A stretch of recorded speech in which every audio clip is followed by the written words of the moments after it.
पुरांत बलवंत श्री हनुमान जी महाराज की जय। बंधुओं, शंकर जी का परम भक्त है रावण, लेकिन उसी रावण के दुष्टता पर एक दिन शंकर जी बड़े चिंतित हो गए और शंकर जी ने मन में विचार किया कि भाई ये हमारा भक्त है, हम चाहते तो ऐसा है कि हमारी तीसरा नेत्र खुले और जल के भस्म हो जाए, पर गुरु को चाहिए अपने शिष्य को दंड तो दे लेकिन मृत्यु दंड ना दे। लेकिन ये काम ऐसे कर रहा है और ये आगे भी ऐसे कार्य करेगा कि इसको मृत्यु दंड ही मिलना चाहिए और मेरे द्वारा ही मिलना चाहिए, क्योंकि मेरे इष्ट राम को ही परेशान करेगा। तो क्या करें? तो शंकर जी का संकल्प हुआ कि इसके वध में कारण मैं बनूं। तब शंकर जी के मन में आया कि हम 11वें रुद्र श्री हनुमान के रूप में जाएंगे और हम ही कारणभूत बनेंगे इसके वध का, और एक पंथ दो काज होंगे, रावण का वध भी हो जाएगा और मेरे इष्ट श्री राम जी की मैं भक्ति भी करूंगा, सेवा भी करूंगा, उनसे प्रेम भी करूंगा। अभी तो मैं शिव स्वरूप में हूं, मुझे ईश्वर तत्व माना जाता है और मैं ईश्वर तत्व हूं भी। इस कारण से कई बार ऐसा होता है बंधुओं कि अगर शिव जी को राम जी का भक्त बता तो शैव बड़े नाराज हो जाते हैं, हमारे शंकर जी बड़े हैं, आप उनको राम भक्त क्यों कह रहे हो। कई बार राम शंकर जी को कृष्ण भक्त बता दो तो शैव लोगों को बड़ी क्रोध आता है, बोले हमारे महादेव कोई कृष्ण के भक्त हैं। लेकिन वास्तवता यही है भैया, आप मानो चाहे मत मानो। आप मंदिर में जाकर के ओम नमः शिवाय कहते हैं महादेव के आगे, उनको प्रसन्नता होती होगी, लेकिन आप मंदिर में जाकर के राम राम राम राम कहते हैं तो महादेव अत्यंत प्रसन्न हो जाते हैं। सहस्त्र नाम तत्तुल्यम राम नाम वरानने। हजारों बार कोई राम नाम कहता है तब राम नाम को सुनने के लिए महादेव स्वयं प्रकट हो जाते हैं। तो महादेव ने विचार किया कि मेरे इष्ट की सेवा भी हो जाए और ये दुष्ट रावण का वध भी कारण मैं बनूं। तब महादेव ने विचार किया और ऋषियों से कहा कि भाई ऐसा हमारा मन का विचार है कि हमारा ही तत्व जावे पृथ्वी पर और राम जी की सहायता करे रावण वध में और राम जी की सेवा आराधना भी कर ले। तब ऋषियों ने कहा महाराज, इस धराधाम पर पृथ्वी पर आपके तेज को धारण करने की सामर्थ्य किसी स्त्री में नहीं है, कौन धारण करेगा। तब ब्रह्म लोक की एक अप्सरा थी, उनका नाम था कुंजस्थला।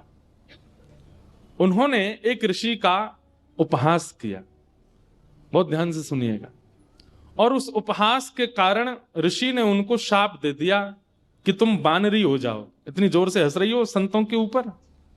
एक बात बता दें आपको, जो संत ऋषि महंत भक्त वक्ता वैष्णवों के ऊपर या उनकी भक्ति के ऊपर हंसी करते हैं, उनको ही बानर बनना पड़ता है अगले जन्म में। इसलिए कभी किसी भक्त की हंसी मत करना। तो कुंजस्थला को शाप दे दिया, बोले जाओ तुम बानरी बन जाओ। लेकिन क्रोधापि देवेन वरेण तुल्यम, बड़े लोगों का क्रोध वरदान के समान होता है। वो क्रोध में श्राप तो होता है पर उसमें वरदान भी होता है। कुंजस्थला अंजनी मैया के रूप में पृथ्वी पर प्रकट हुई और आपका विवाह बानर राज केसरी जी के साथ में हुआ। पर केसरी जी को भी शाप लगा हुआ था, ऋषियों ने श्राप दे रखा था कि आपकी कोई संतान नहीं होगी। कैसे संभव हो? और तभी महादेव ने मन बनाया कि भाई हमारा अंश स्वरूप पृथ्वी पर आवे। तो महादेव की नित्य आराधना करती थी अंजनी मैया। ऋषियों ने अंजनी मैया को चुना, बोले यही हैं जो महादेव के तेज को, महादेव के बल को, महादेव के जो आत्म तत्व है उसको भीतर स्वीकार कर सके। इनका तप अद्भुत है। और क्यों ना हो, विवाह के उपरांत भी ब्रह्मचारिणी थी अंजनी मैया। बहुत ध्यान से सुनिएगा। एक दिन पर्वत पर बैठ करके अंजनी मैया महादेव की उपासना कर रही थी, तभी उनको स्पर्श का अनुभव हुआ। तुरंत अंजनी मैया ने नेत्र खोल करके कहा, मैं शाप दे दूंगी, कौन है, मेरा स्पर्श करने की हिम्मत किसने की। तभी पवन देव प्रकट हो गए और पवन देव ने कहा कि मां मुझे क्षमा करें, पर मेरा स्पर्श का अधिकार सबको है, मैं सबको स्पर्श कर सकता हूं, मेरा स्पर्श अपवित्र नहीं होता। इस पृथ्वी पर चींटी से लेकर के हाथी तक कोई भी नहीं है जो मेरे स्पर्श से वंचित रहता हो, इसलिए आप बिल्कुल मुझे शापित मत कीजिए, मेरा स्पर्श करने का अधिकार तो सबको है। अंजनी मैया बोली तो फिर मेरा विशेष स्पर्श क्यों किया आपने? तब उन्होंने पूरी बात बताई। बोले कि मां, महादेव की इच्छा है कि उनका तत्व प्रकट हो। मोहिनी रूप को देख करके महादेव इतने प्रसन्न हो गए कि प्रेमाश्रु के साथ उनका समस्त बल पृथ्वी पर झरने लगा, जिसके रूप में पृथ्वी पर विविध रत्न प्रकट हो गए, हीरे, सोने, चांदी, ये सब महादेव के प्रेमाश्रु से प्रकट हुए हैं। और उन्हीं प्रेमाश्रुओं को कई ऋषियों ने अपने अपने प्रेम पुटों में धारण किया। उन्हीं में से एक बिंदु मुझे प्राप्त हुआ और मुझे ऋषियों की आज्ञा हुई कि मैं आपके अंदर उसको व्यवस्थित कर दूं, ताकि महादेव का जो 11वां रुद्र स्वरूप है वो आपसे प्रकट हो। इसलिए मैंने आपके स्पर्श करके आपके कर्ण पुट से महादेव का वह योग बल आपके भीतर व्यवस्थित किया है। अब आप जल्दी ही एक दिव्य भक्त, दिव्य बलवंत और दिव्य श्रेष्ठ बालक को जन्म देंगे। कितने पिताजी हनुमान जी के?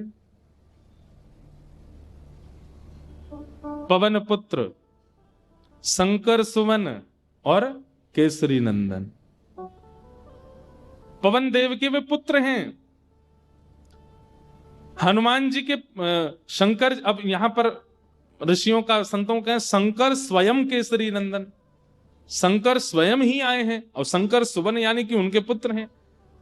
किसी का भाव ऐसा भी है कि भाई स्वयं शंकर जी के पुत्र कैसे हो सकते हैं, स्वयं शंकर जी आए तो इसलिए शंकर स्वयं केसरी नंदन। अब जो भी बात हो, इसका विवाद तो बड़े लोग ही करते रहे, हम तो बालक हैं, हम तो जैसा मिले गाते रहेंगे, आनंद करें सब। 3 पिताजी हैं।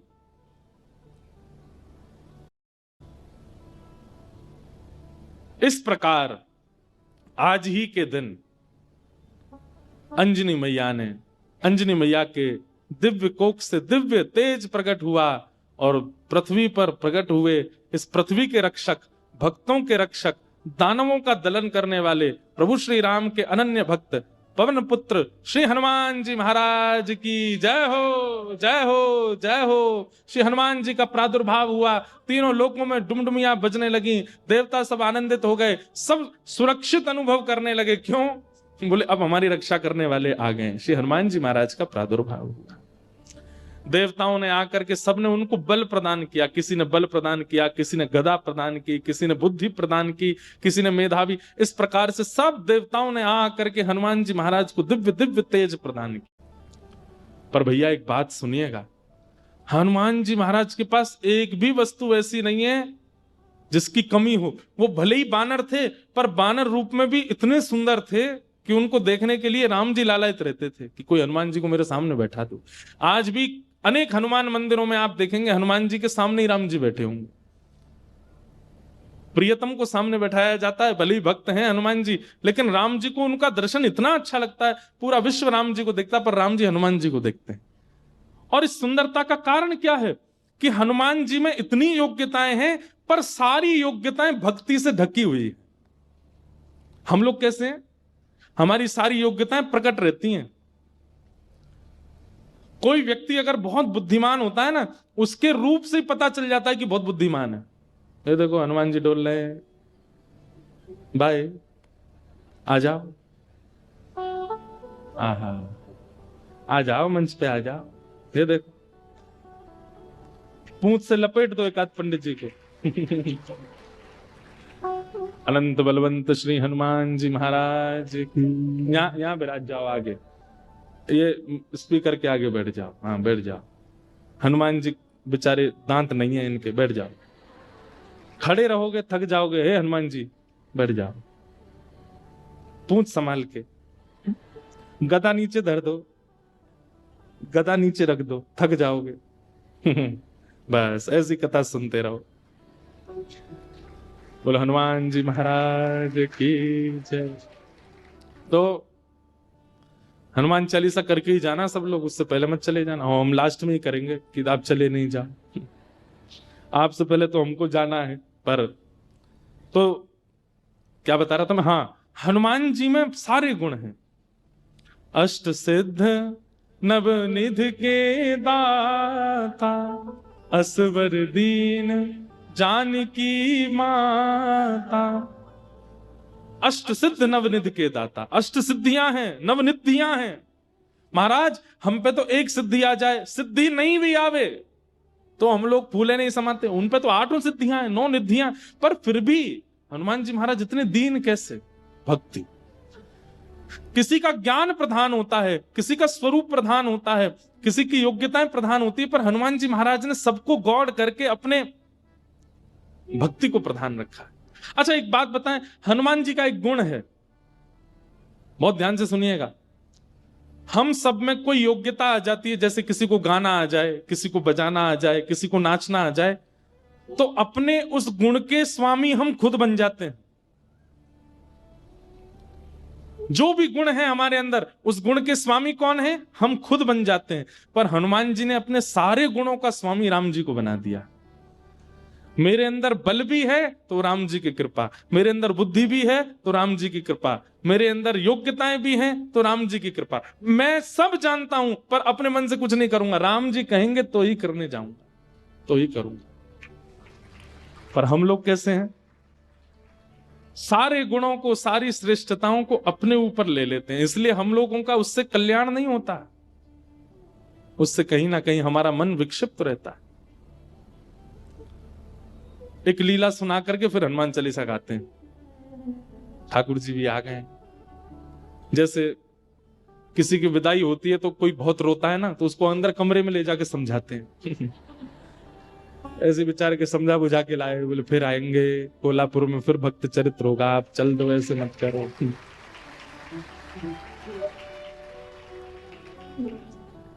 विरह बहुत ज्यादा है भैया, ने ऐसे लटा के बैठे हो, इन्हें बोल दो कहीं फिर से कूद पड़े ऊपर से।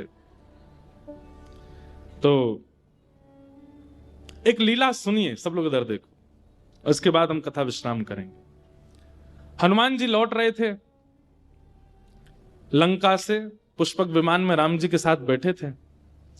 तो राम जी जगह जगह दिखाते जा रहे थे जानकी जी को, पता है आपको यहां पे हमने ऐसा किया था, यहां पे हमारी बलि को हमने, बाली को हमने बाण मारा था, इधर बैठ करके हम सब बानरों के साथ में हमने मीटिंग करी थी, यहां पर ये हुआ था। सारे स्थान दिखाते हुए जा रहे थे राम जी। तभी एक स्थान आया, उसको देख करके हनुमान जी के नेत्र सजल हो गए। राम जी बोले, हनुमान जी आप क्यों रो रहे हैं? हनुमान जी बोले, अब जो नीचे स्थान है ना, ये मेरी जन्मभूमि है, यहां मेरा जन्म हुआ, और मैं अपनी मैया अंजनी मैया से बहुत वर्षों से मिला नहीं हूं। मुझे सीता जी में ही अपनी माँ दिखती हैं, पर क्योंकि जन्म स्थान के ऊपर से जा रहे हैं तो मुझे याद आ गई माँ की।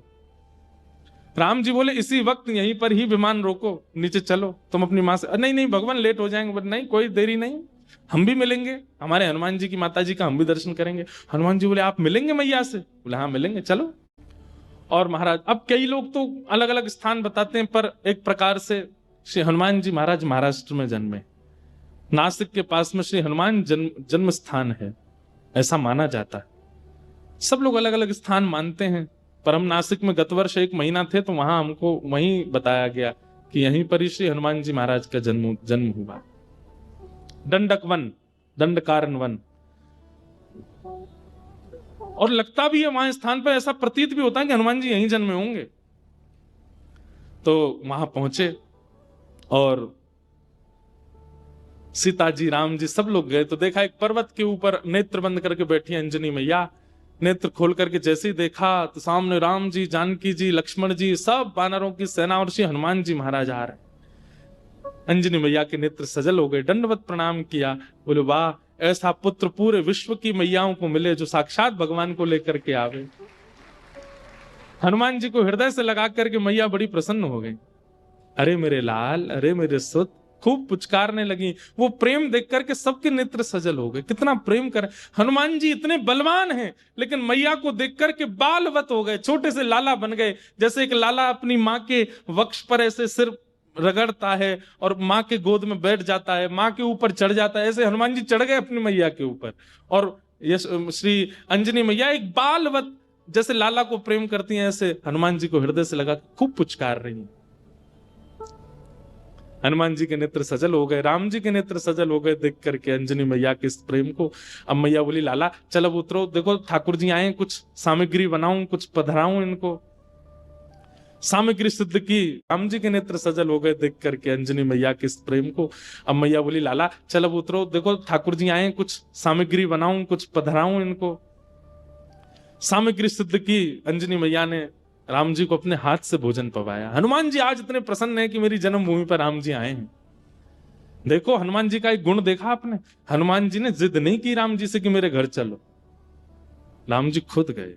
यही होना चाहिए एक भक्त का स्वरूप, अपने गुरु से, अपने आचार्य की, उनकी इच्छा है जहां वहां चलो, अपनी इच्छा से नहीं। अंजनी मैया ने प्रसाद आदि के बाद पूछा कैसा रहा आपकी लंका में जो युद्ध, उसकी चर्चा तो बहुत सुनी, पर आप लोग खुद अपने मुख से बताइए कि वहां कैसा क्या रहा। हनुमान जी महाराज बोले मैं बताऊंगा, पूरे लंका कांड तो मैं ही सुनाऊंगा। सुंदर कांड से सुनाना शुरू किया हनुमान जी ने। बोले ऐसे ऐसे भगवान ने कहा पता करके आओ, और मैया मैं उड़ करके गया और जाकर के मैंने वहां पर फिर लंका जला दी, सीता जी से मिल के आए, फिर हम वापस आए, राम जी से आकर के हमने निवेदन किया, पूरी बानर सेना लेके फिर हमने सेतु बनाया, सेतु बना करके वहां गए, वहां पर लक्ष्मण भैया को शक्ति लग गई, तो फिर मैं हिमालय पर जाके पर्वत लेके आया, अंजनी संजीवनी बूटी दी गई, आदि आदि पूरी कथा सुनाने लगे। सब तो प्रसन्न, लेकिन अंजनी मैया बिल्कुल प्रसन्न नहीं थी। सीता जी ने कहा मां, श्री हनुमान जी के इस ऐश्वर्य को सुनकर के आपको प्रसन्नता नहीं हुई? अंजनी मैया बोली मुझे बिल्कुल प्रसन्नता नहीं है, बल्कि मुझे तो संशय हो रहा है हनुमान के ऊपर। बोले क्यों? बोले हनुमान के होते हुए भी राम जी को इतना परिश्रम क्यों करना पड़ा?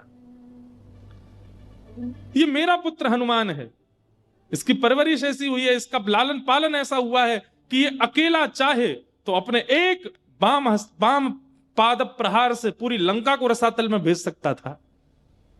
इसके रहते हुए सेतु बनाना पड़ा, लक्ष्मण भैया को शक्ति लगी, वैद्य बुलाने पड़े, इतने दिन तक युद्ध होता रहा, अहि रावण की यहां ठाकुर जी को जाकर के रहना पड़ा, और ना जाने क्या क्या। ये सब सुनकर के मेरा मन बहुत विचलित हो रहा है। मुझे लग रहा है कि हनुमान तुम्हारे रहते हुए राम जी को इतना श्रम करना क्यों पड़ा? अरे तुम्हारे लिए तो बाएं हाथ का खेल है, तुम जाकर के पूरी लंका का नष्ट करके रावण को रसातल में फेंक करके सीता जी को कंधे पे बैठा करके ले आते तुम। इतना श्रम करने की आवश्यकता ही नहीं थी, करना क्यों पड़ा? तो ये बात सुनकर के और तो किसी के मन में नहीं, पर लक्ष्मण जी के मन में थोड़ा सा आया कि मैया को कुछ ज्यादा ही बल का ये मान है कि बहुत ज्यादा बलवान है। अरे ठीक है, हनुमान जी हो गई लीला पूरी, अब इतना क्रोध क्यों कर रही है बेचारी उन पे? अंजनी मैया समझ गई, लक्ष्मण जी अभी समझ नहीं रहे कि मैं क्या कहना चाह रही हूं। तभी अंजनी मैया एक दूर पर्वत पर गई, और वहां पर्वत पर जाकर के हनुमान जी को टकटकी लगा के देखने लगी। तो हनुमान जी को देखते देखते अंजनी मैया के चित्त में वात्सल्य उमड़ा, और वही वात्सल्य उनके पयोधर से दुग्ध बन करके बहने लगा। एक बूंद दुग्ध की पयोधर से निकल करके जैसे ही उस पर्वत खंड पर गिरी, पर्वत बीच से विदीर्ण हो गया, ज्वालामुखी प्रकट हो गई, काले काले बादल आकाश में छा गए, पृथ्वी डामाडोल हो गई। लक्ष्मण लाल जी बोले ये क्या था? अंजनी मैया बोली ये अंजनी के पयोधर के दुग्ध के एक बिंदु का ये असर है। जिस बिंदु को पृथ्वी और ये पर्वत नहीं सहन कर पाते, उस बिंदु, उस दुग्ध में पला बड़ा है हनुमान। उसको अपने गर्भ में धारण किया हनुमान ने। अंजनी के दूध को गर्भ में धारण करने की सामर्थ्य किसी की नहीं है। जीवन पर्यंत विवाहिता होते हुए भी, बालक होते हुए भी ब्रह्मचारिणी है अंजनी मैया। उनके दुग्ध को पिया है हनुमान ने, और उसके रहते हुए, इतना बलवंत होते हुए भी ये सब करना पड़ा। तब अंत में राम जी उठे, बोले मैया आप हनुमान जी के बल पर किसी को संशय नहीं है, किसी को शक नहीं है, पर हनुमान जी में एक गुण है क्या, कि वे अपने बल को अपना नहीं मानते, वो मेरा मानते। वे चाहे तो जाकर के रावण को मार सकते थे, लेकिन वहां भी चिंतन कर रहे थे राम की आज्ञा नहीं है मुझे। वे चाहते तो पूरी लंका को जला नहीं, रसातल में फेंक देते, उठा करके उखाड़ करके। हनुमान जी महाराज ने एक कथा आती है कि रावण की सेना में चिरंजीवी सेना भी थी रावण की, मतलब उनको कोई मार ही नहीं सकता, उन्होंने अमृत पिया रखा था, वो मरेंगे ही नहीं, चाहे उनको सुदर्शन चक्र काट दे, चाहे उनको गदा से मार दिया जाए, उनकी मृत्यु नहीं हो सकती। जब वे अजर अमर योद्धा लड़ने के लिए हनुमान जी से आए तो हनुमान जी बोले क्या करें, मरने वाले तो है नहीं। तो हनुमान जी ने अपनी पूंछ पर लपेट करके इतनी वेग से उनको आकाश के ऊपर भेजा कि जहां गुरुत्वाकर्षण, पृथ्वी का गुरुत्वाकर्षण होता है ना, कोई भी चीज ऊपर फेंको नीचे गिरती है, तो कुछ समय बाद गुरुत्वाकर्षण खत्म हो जाता है। हनुमान जी ने उन सबरे चिरंजीवी योद्धाओं को अपनी पूंछ में लपेट करके इतनी जोर से ऊपर फेंका कि गुरुत्वाकर्षण की सीमा से ऊपर चले गए। आज तक आकाश में ही घूम रहे हैं वे लोग, लौट के नहीं आ पाए पृथ्वी पर।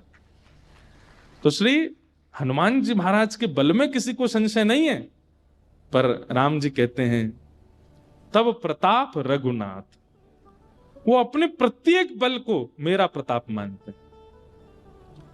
मेरी आज्ञा नहीं थी रावण को मारने की, मेरी आज्ञा नहीं थी लंका को रसातल में फेंकने की, अगर आज्ञा होती तो ये सब करने की आवश्यकता नहीं थी। अकेला हनुमान जाकर के सब क्रिया कर सकता था, लेकिन आप सौभाग्यशाली हैं मैया, आपका लाला इतना बलवंत, इतना बुद्धिवंत, इतना योग्य होते हुए भी मेरे अधीन रहता है, अपने योग्यता को नहीं मानता। तब अंजनी मैया प्रसन्न हुई, हनुमान जी को हृदय से लगाया। ऐसे श्री हनुमान जी महाराज हैं।